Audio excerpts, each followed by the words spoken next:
بسم الله الرحمن الرحيم. يا أيها المزمل قم الليل إلا قليلا نصفه أو انقص منه قليلا أو زد عليه ورتل القرآن ترتيلا إنا سنلقي عليك قولا ثقيلا إن ناشئة الليل هي أشد وطئا وأقوم قيلا إن لك في النهار سبحا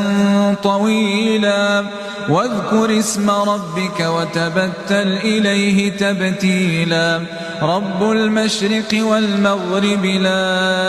إله إلا هو فاتخذه وكيلا واصبر على ما يقولون واهجرهم هجرا جميلا